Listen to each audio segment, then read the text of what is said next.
So this is the last installment of the Lancer 28 restoration project. The boat is now in its slip in Lake Havasu City, Arizona at the Lake Havasu Marina. The sails have been installed. The Genoa is a brand new 135 from North Sails in Seattle. The mainsail came with the boat, but it was relatively new, so I didn't do anything with it. Sent the measurements away to a company online for the new sail cover, and it fits pretty well over the mainsail. Certainly do its purpose by protecting the mainsail from the sun rays. I'm at LDOC because this boat is a little larger than the previous boats I had, and therefore does not fit in KDOC, where most of the other sailboats are moored.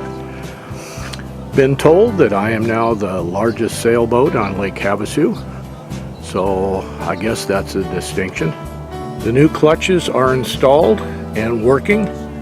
In order to get them on, I had to remove the bonnet and take the old clutches off.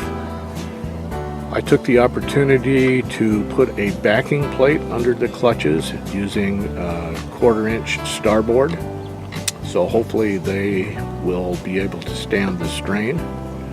All the lines are replaced. Much of the teak has been refinished, and of course all lines are led aft because single handing is my preference. My wife likes to go along for the ride, but prefers to read and take the opportunity to relax. Personally, I like adjusting the sails and trying to get the most out of the boat that I can. The last technical issue I had to solve was getting the 8-horse Honda mounted on the transom.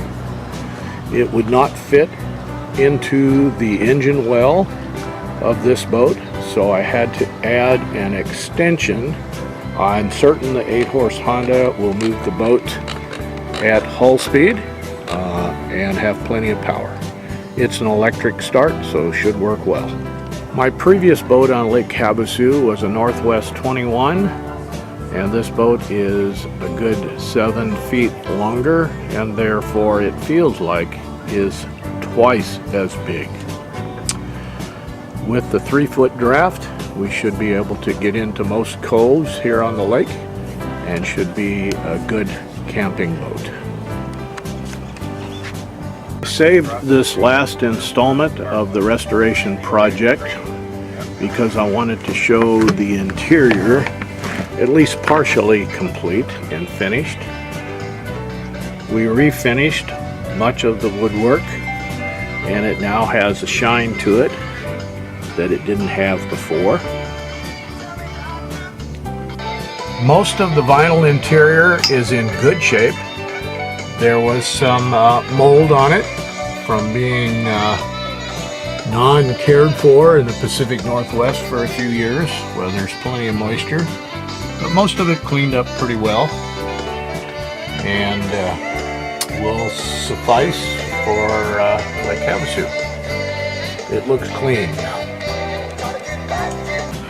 The engine compartment on the Lancer 28 is very unique, and you can see that the 8-horse Honda fits on the little 6-inch extension off the stern, and when tilted it doesn't quite come all the way out of the water, but it does tilt up into the well.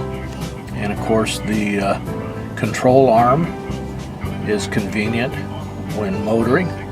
The battery box back here in the corner, and then the fuel tank is in the other corner. All very convenient and compact and located close to the motor. This boat has a 2-battery system the way I have it rigged, so the battery back here controls and starts the motor, and the house battery is connected to that box, which is called a combiner, and when the motor battery is charged, then the engine will charge the house battery as well. So here it is, pretty much ready to sail. The new hatch doors, new sail cover, all the lines led aft. I had to reposition the Cunningham as the eye attachment on the mast was preventing the mast from being raised and lowered as it was bumping into the electrical connector. Have all new clutches installed, and the deck is clean and painted, although there was some scarring on the trip south to get here, but a little touch-up paint will solve those issues.